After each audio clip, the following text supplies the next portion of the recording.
ਸਤਿ ਸ਼੍ਰੀ ਅਕਾਲ। ਤੁਸੀਂ ਜੁੜੇ ਹੋਏ ਹੋ ਪੰਜਾਬੀ ਰੇਡੀਓ USA ਦੇ ਨਾਲ ਤੇ ਮੈਂ ਹਾਂ ਪ੍ਰਵੀਨ ਸ਼ਰਮਾ ਲੈ ਕੇ ਹਾਜ਼ਰ ਹਾਂ programme fact check.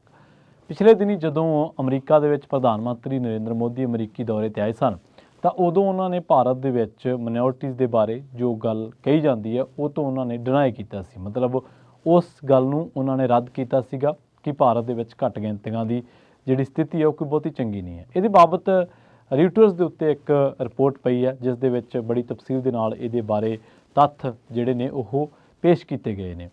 Fact check ਦੇ ਅੱਜ ਦੇ ਇਸ ਪ੍ਰੋਗਰਾਮ ਦੇ ਵਿੱਚ ਇਸ ਗੱਲ ਦੇ ਉੱਤੇ ਹੀ ਚਰਚਾ ਕਰਾਂਗੇ ਕਿ ਜਿਹੜੇ ਮੋਦੀ ਸਾਹਿਬ ਦੇ ਬਿਆਨ ਨੇ ਕਿ ਇਹ ਮਿਆਰਾਂ ਦੇ ਉੱਤੇ ਖਰੇ ਉਤਰਦੇ ਆ ਤੇ ਇਸ ਬਾਬਤ ਮੋਦੀ ਸਾਹਿਬ ਦੇ ਇੱਕ ਮੰਤਰੀ ਮੁਖਤਾਰ ਅਬਾਸ ਨਕਵੀ ਦਾ ਨੰਗਾ ਚਿੱਟਾ ਝੂਠ ਜਿਹੜਾ ਉਹਨਾਂ ਨੇ ਬੋਲਿਆ ਸੀਗਾ ਉਹਦੇ ਬਾਰੇ ਗੱਲਬਾਤ ਕਰਾਂਗੇ।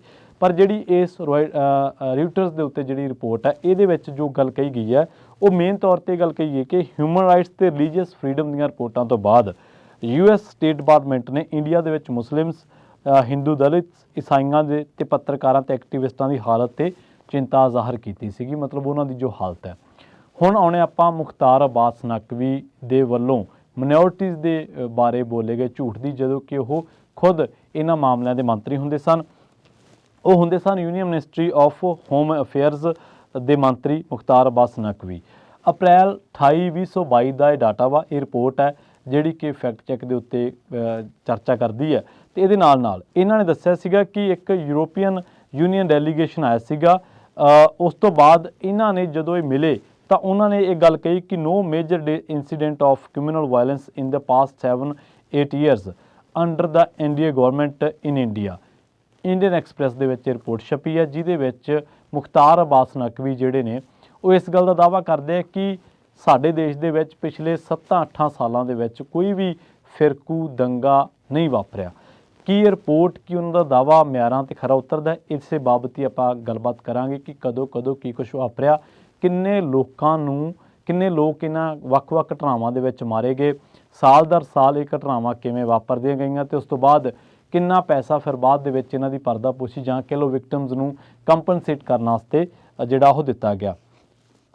ਉਸ ਤੋਂ ਬਾਅਦ ਕਿਹਾ ਜਾਂਦਾ ਹੈ ਕਿ ਜਦੋਂ ਇਹ ਡੈਲੀਗੇਸ਼ਨ ਦੇ ਨਾਲ ਗੱਲਬਾਤ ਕਰ ਰਹੇ ਸਨ ਤਾਂ ਇਹਨਾਂ ਨੇ ਇੱਕ ਗੱਲ ਹੋਰ ਦੇ ਉੱਤੇ ਜ਼ੋਰ ਦਿੱਤਾ ਜਿਹਦੇ ਵਿੱਚ ਇਹਨਾਂ ਨੇ ਇਹ ਗੱਲ ਕਹੀ ਕਿ ਡੈਲੀਗੇਸ਼ਨ ਨੇ ਕੁਛ ਲੈਟਰ ਉੱਤੇ ਕੰਸਰਨ ਪ੍ਰਗਟਾਇਆ, ਜਿਹੜੇ ਕਿ ਲੈਟਰ ਉਹਨਾਂ ਨੂੰ ਸਿਵਲ ਸਰਵੈਂਟਸ ਦੇ ਵੱਲੋਂ ਲਿਖਿਆ ਗਿਆ ਸੀਗਾ 108 ਸਿਵਲ ਸਰਵੈਂਟਸ ਦੇ ਵੱਲੋਂ ਅਪ੍ਰੈਲ 26, 2022 ਨੂੰ। ਸੋ ਉਸ ਦੇ ਵਿੱਚ ਮਾਈਨੋਰਟੀ ਦੀ ਹਾਲਤ ਬਾਰੇ ਚਿੰਤਾ ਜ਼ਾਹਰ ਕੀਤੀ ਗਈ ਸੀ। ਇਹ ਲੈਟਰ ਪ੍ਰਧਾਨ ਮੰਤਰੀ ਨਰਿੰਦਰ ਮੋਦੀ ਨੂੰ ਲਿਖਿਆ ਗਿਆ ਸੀਗਾ। ਉਸ ਤੋਂ ਬਾਅਦ ਜਦੋਂ ਇਹਨਾਂ ਨੇ ਇਹ ਗੱਲ ਕਹੀ ਕਿ ਸਾਡੇ ਪਿਛਲੇ 7-8 ਸਾਲਾਂ ਦੇ ਵਿੱਚ ਕੋਈ ਐਸਾ ਦੰਗਾ ਨਹੀਂ ਹੋਇਆ, ਕੋਈ ਐਸੀ ਫਿਰਕੂ ਹਿੰਸਾ ਨਹੀਂ ਹੋਈ, ਤਾਂ ਉਹਨਾਂ ਨੂੰ ਫਿਰ ਆਪਾਂ ਮਿਆਰਾਂ 'ਤੇ ਦੇਖਦੇ ਹਾਂ ਕਿ ਕੀ ਵਾਕਈ ਇਹ ਖਰਾ ਉਤਰਦਾ ਕਿ ਨਹੀਂ ਖਰਾ ਉਤਰਦਾ। ਅਸਲ ਦੇ ਵਿੱਚ ਨਾਰਥ ਈਸਟ ਦਿੱਲੀ ਦੇ ਵਿੱਚ ਫੈਬਰਵਰੀ 2023 ਤੋਂ ਲੈ ਕੇ 23 ਫਰਵਰੀ ਤੋਂ ਲੈ ਕੇ 26 ਫਰਵਰੀ ਤੱਕ 2020 ਦੇ ਵਿੱਚ ਇਸ ਜਿਹੜੀ ਫਿਰਕੂ ਹਿੰਸਾ ਵਾਪਰੀ ਸੀ ਖਾਸ ਕਰਕੇ ਨਾਰਥ ਈਸਟ ਦਿੱਲੀ ਦੇ ਵਿੱਚ, ਇਹਨੇ 52 ਲੋਕਾਂ ਦੀ ਜਾਨ ਲੈ ਲਈ ਸੀ ਅਤੇ ਤਕਰੀਬਨ 545 ਲੋਕ ਜਿਹੜੇ ਆ ਉਹ ਇੰਜਰਡ ਹੋ ਗਏ ਸੀਗੇ। ਮਾਰਚ 18 ਤੱਕ ਜਿਹੜਾ ਇਹਨਾਂ ਨੇ ਰਾਜ ਸਭਾ ਦੇ ਵਿੱਚ ਡਾਟਾ ਦਿੱਤਾ ਸੀਗਾ। ਇਹ ਸੀਗੀ ਜਿਹੜੀ ਕਮਿਊਨਲ ਵਾਇਲੈਂਸ ਹੋਈ ਸੀ CAA ਦੇ ਵਿਰੋਧ ਦੇ ਵਿੱਚ ਨਾਰਥ ਦਿੱਲੀ ਦੇ ਇਲਾਕਿਆਂ ਦੇ ਵਿੱਚ। ਉਸ ਤੋਂ ਬਾਅਦ ਦੱਸਿਆ ਗਿਆ ਰਾਜ ਸਭਾ ਦੇ ਵਿੱਚ ਇੱਕ ਹੋਰ ਦਿੱਲੀ ਪੁਲਿਸ ਨੇ ਰਿਪੋਰਟ ਕੀਤਾ 2 ਕੇਸਿਸ ਨੂੰ ਜਿਹੜੇ ਕਿ ਰਜਿਸਟਰਡ ਹੋਏ ਨੇ ਅਤੇ ਦਸੰਬਰ 2021 ਦੇ ਵਿੱਚ ਰਾਜ ਸਭਾ ਦੇ ਵਿੱਚ ਰਿਸਪੌਂਡ ਕੀਤਾ ਗਿਆ ਕਿ 6 ਬੰਦਿਆਂ ਨੂੰ ਇਸ ਮਾਮਲੇ ਦੇ ਵਿੱਚ ਇੰਜਰੀਜ਼ ਹੋਈਆਂ ਜਿਹੜੇ ਵੱਖ-ਵੱਖ ਦਿੱਲੀ ਤੋਂ ਇਲਾਵਾ ਹੋਰਾਂ ਇਲਾਕਿਆਂ ਦੇ ਵਿੱਚ ਵਾਪਰੀਆਂ ਸੀ। 755 FIR ਜਿਹੜੀਆਂ ਨੇ ਉਹ ਰਜਿਸਟਰਡ ਹੋਈਆਂ। 62 ਹੀਨੀਅਸ ਕੇਸਿਸ ਵਾਜ਼ ਇਨਵੈਸਟੀਗੇਟਡ ਸਪੈਸ਼ਲ ਇਨਵੈਸਟੀਗੇਸ਼ਨ ਟੀਮ ਦੇ ਵੱਲੋਂ ਕੀਤੇ ਗਏ ਅਤੇ ਕ੍ਰਾਈਮ ਬ੍ਰਾਂਚ ਵੱਲੋਂ ਕੀਤੇ ਗਏ। ਇਹਦੇ ਨਾਲ ਇੱਕ ਗੱਲ ਹੋਰ ਆਪਾਂ ਇੱਥੇ ਚਰਚਾ ਕਰਨੀ ਬਣਦੀ ਹੈ ਕਿ ਜੇਕਰ ਡਾਟਾ ਜਿਹੜਾ ਉਹ ਮੈਚ ਨਹੀਂ ਕਰਦਾ, ਜਿਹੜਾ ਮੁਖਤਾਰ ਅਬਾਸ ਨਕਵੀ ਜਿਹੜੇ ਕਿ ਖੁਦ ਕੇਂਦਰੀ ਮੰਤਰੀ ਸੀਗੇ ਉਹਨਾਂ ਵੱਲੋਂ ਦਾਅਵਾ ਕੀਤਾ ਗਿਆ, ਜਿਹੜਾ ਦਾਅਵਾ ਉਹ ਪੇਸ਼ ਕੀਤਾ ਗਿਆ, ਜਿਹੜਾ ਦਾਅਵਾ ਝੂਠਾ ਕਿੱਥੇ ਪੈਂਦਾ ਵਾ। ਦਾ ਨੈਸ਼ਨਲ ਕ੍ਰਾਈਮ ਰਿਕਾਰਡ ਬਿਊਰੋ ਇਹਨੇ ਡਾਟਾ ਕਲੈਕਟ ਕੀਤਾ ਵਾ ਤਕਰੀਬਨ 2014 ਤੋਂ ਲੈ ਕੇ 19 ਤੱਕ। ਇਹ ਡਾਟਾ ਕੀ ਕਹਿੰਦਾ ਵਾ ਹੁਣ ਤੱਕ ਧਾਰਾ 147 ਸੈਕਸ਼ਨ 147 ਤੇ 151 ਜਿਹੜਾ ਕਿ ਇੰਡੀਅਨ ਪੀਨਲ ਕੋਡ ਆ ਉਹਦੇ ਮੁਤਾਬਕ ਜਿਹੜੇ ਕੇਸਿਸ ਦੰਗਿਆਂ ਦੇ ਵਿੱਚ ਰਜਿਸਟਰਡ ਕੀਤੇ ਜਾਂਦੇ ਆ 5415 criminal riots were reported between 2014 to 2020 2014 ਤੋਂ ਲੈ ਕੇ 20 ਤੱਕ NCRB ਦੇ ਅੰਕੜਿਆਂ ਦੇ ਮੁਤਾਬਕ 5415 ਕ੍ਰਿਮੀਨਲ ਘਟਨਾਵਾਂ ਰਿਪੋਰਟ ਕੀਤੀਆਂ ਗਈਆਂ ਨੇ। ਇਹਦੇ ਨਾਲ ਜਿਹੜੀਆਂ ਡੈਥਸ ਹੋਈਆਂ ਨੇ 399 ਬੰਦੇ ਇਹਨਾਂ ਸਾਰੀਆਂ ਘਟਨਾਵਾਂ ਦੇ ਵਿੱਚ ਮਾਰੇ ਗਏ। 2014 ਤੋਂ ਲੈ ਕੇ 2017 ਤੱਕ ਜਿਹੜੀਆਂ ਕਿ ਕ੍ਰਿਮੀਨਲ ਵਾਇਲੈਂਸ ਦੇ ਵਿੱਚ ਜਿਹੜੇ ਲੋਕ ਇਹਨਾਂ ਦੀ ਭੇਂਟ ਚੜ੍ਹ ਗਏ 399 ਉਹਨਾਂ ਦੀ ਗਿਣਤੀ ਸੀ ਲੋਕਾਂ ਦੀ। 8890 ਤਕਰੀਬਨ 9000 ਬੰਦਾ ਇੰਜਰਡ ਹੋਇਆ ਵਾ 2014 ਤੋਂ ਲੈ ਕੇ 17 ਤੱਕ। ਇਹ ਡੇਟਾ ਦਿੱਤਾ ਗਿਆ union ministry of home affairs ਦੇ ਵੱਲੋਂ। MHA ਨੇ ਲੋਕ ਸਭਾ ਦੇ ਵਿੱਚ ਇਹ ਡੇਟਾ ਦਿੱਤਾ ਸੀਗਾ ਫਰਵਰੀ 6 2018 ਦੇ ਵਿੱਚ ਕਿ 2014 ਤੋਂ ਲੈ ਕੇ 17 ਤੱਕ 399 ਬੰਦੇ ਮਾਰੇ ਗਏ ਵੱਖ-ਵੱਖ ਫਿਰਕੂ ਘਟਨਾਵਾਂ ਦੇ ਵਿੱਚ ਤੇ 8890 ਲੋਕ ਇੰਜਰਡ ਹੋਏ ਆ। ਉਸ ਤੋਂ ਬਾਅਦ ਇਹ ਗੱਲ ਵੀ ਜਿਹੜੀ ਹੈ ਕੀਤੀ ਗਈ ਕਿ NCRB ਦੇ ਰਿਕਾਰਡ ਇਹ ਵੀ ਸ਼ੋ ਕਰਦਾ ਵਾ ਕਿ 6 ਸਾਲਾਂ ਦੇ ਵਿੱਚ ਤਕਰੀਬਨ 2015 ਤੋਂ ਲੈ ਕੇ 2020 ਤੱਕ 5875 ਲੋਕ ਜਿਹੜੇ ਆ ਉਹ ਵਿਕਟਮ ਪਾਏ ਗਏ ਕ੍ਰਿਮੀਨਲ ਇਨਸੀਡੈਂਟਸ ਦੇ ਵਿੱਚ ਜਿਹੜੀਆਂ ਦੇਸ਼ ਦੇ ਵੱਖ-ਵੱਖ ਥਾਵਾਂ ਦੇ ਵਿੱਚ ਵਾਪਰੀਆਂ।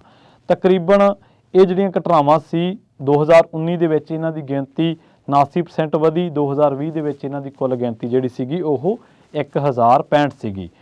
ਹੁਣ ਦੇਖੀਏ 2014 ਤੋਂ ਲੈ ਕੇ 2020 ਤੱਕ ਇਹ ਜਿਹੜੀਆਂ ਘਟਨਾਵਾਂ ਸੀ ਕ੍ਰਿਮੀਨਲ ਰਾਈਟਸ ਦੀਆਂ ਇਹ 30% ਘਟੀਆਂ, ਯਾਨੀ ਕਿ 2014 ਦੇ ਵਿੱਚ ਵਾਪਰੀਆਂ 1227 ਹਾਂ ਤੇ 2020 ਦੇ ਵਿੱਚ 857।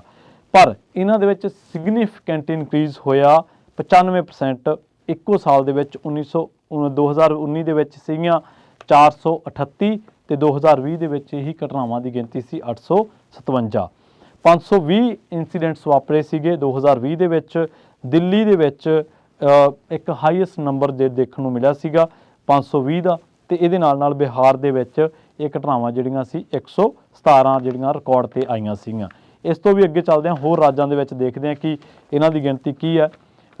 ਬਿਹਾਰ ਦੇ ਵਿੱਚ ਦੱਸਿਆ ਗਿਆ ਕਿ ਇਹ ਬਿਹਾਰ ਦੇ ਵਿੱਚ 117, ਹਰਿਆਣਾ ਦੇ ਵਿੱਚ 51, ਝਾਰਖੰਡ ਦੇ ਵਿੱਚ ਵੀ 51। ਉਸ ਤੋਂ ਬਾਅਦ MHA ਨੇ ਇੱਕ ਰਿਪੋਰਟ ਦੇ ਵਿੱਚ ਮੈਂਸ਼ਨ ਕੀਤੀ ਹੈ ਗੱਲ ਕਿ 2020-21 ਦੀ ਜਿਹੜੀ ਇਹਦੀ ਐਨੂਅਲ ਰਿਪੋਰਟ ਆ ਉਹ ਕਹਿੰਦੇ ਕਿ ਅਸੀਂ 1 ਕਰੋੜ 22 ਲੱਖ ਰੁਪਈਆ ਖਰਚਿਆ ਗ੍ਰਾਂਟ ਕੀਤਾ child and youth victims of criminal caste ethnic ਤੇ ਟੈਰਰਿਸਟ ਵਾਇਲੈਂਸ ਦੇ ਜਿਹੜੇ ਵਿਕਟਮਸ ਨੇ ਉਹਨਾਂ ਨੂੰ ਅਸੀਂ ਇਹ ਪੈਸੇ ਦਿੱਤੇ ਆ। ਯਾਨੀ ਕਿ ਜੇਕਰ ਅਸੀਂ NCRB ਦੇ ਅੰਕੜਿਆਂ ਦੇ ਉੱਤੇ ਗੌਰ ਕਰਦੇ ਹਾਂ, ਜੇਕਰ ਅਸੀਂ ਵੱਖ-ਵੱਖ ਘਟਨਾਵਾਂ ਦੇ ਉੱਤੇ ਗੌਰ ਕਰਦੇ ਹਾਂ ਤਾਂ ਪਤਾ ਲੱਗਦਾ ਕਿ ਜਿਹੜਾ ਮੁਖਤਾਰ ਅੱਬਾਸ ਨਕਵੀ ਨੇ ਯੂਰੋਪੀਅਨ ਯੂਨੀਅਨ ਦੇ ਡੈਲੀਗੇਸ਼ਨ ਨੂੰ ਜਿਹੜਾ ਕਿ ਆਇਆ ਸੀਗਾ ਅਪ੍ਰੈਲ 2022 ਦੇ ਵਿੱਚ, ਅਪ੍ਰੈਲ 28 2022 ਦੇ ਮੁਤਾਬਕ ਇੰਡੀਅਨ ਐਕਸਪ੍ਰੈਸ ਦੇ ਵਿੱਚ ਇੱਕ ਰਿਪੋਰਟ ਛਪੀ ਹੈ।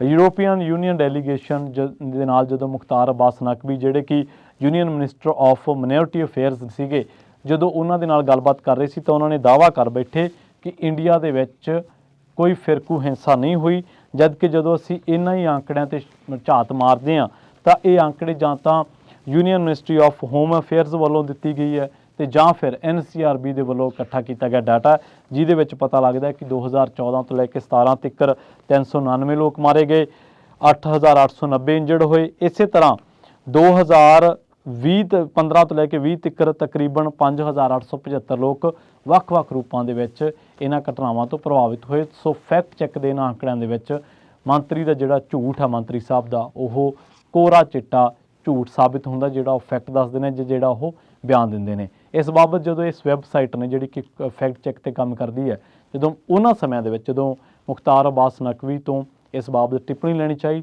ਤਾਂ ਉਹਨਾਂ ਨੇ ਕੋਈ ਟਿੱਪਣੀ ਨਹੀਂ ਕੀਤੀ, ਉਹ ਅਪਰੋਚ ਦੇ ਵਿੱਚ ਹੀ ਨਹੀਂ ਸਨ। ਤਾਂ ਬਾਅਦ ਦੇ ਵਿੱਚ ਉਹਨਾਂ ਨੇ ਇਹ ਵੀ ਦਾਅਵਾ ਕੀਤਾ ਕਿ ਜਦੋਂ ਉਹ ਇਸ ਮਸਲੇ ਤੇ ਟਿੱਪਣੀ ਕਰਨਗੇ ਤਾਂ ਉਦੋਂ ਇਹ ਜਿਹੜਾ ਟਿੱਪਣੀ ਉਹਨਾਂ ਦੀ ਜਾਂ ਜਿਹੜਾ ਉਹਨਾਂ ਦਾ ਵਰਸ਼ਨ ਆ ਉਹ ਸ਼ਾਇਆ ਕਰ ਦਿੱਤਾ ਜਾਊਗਾ। ਜਲਦ ਮਿਲਾਂਗੇ ਇੱਕ ਹੋਰ ਨਵੇਂ ਫੈਕਟ ਚੈੱਕ ਰਿਪੋਰਟ ਦੇ ਵਿੱਚ। ਮੈਨੂੰ ਪ੍ਰਵੀਨ ਸ਼ਰਮਾ ਨੇ ਇੱਥੇ ਦਿਓ ਇਜਾਜ਼ਤ। ਜੁੜੇ ਰਹੋ ਪੰਜਾਬੀ ਰੇਡੀਓ USA ਦੇ ਨਾਲ।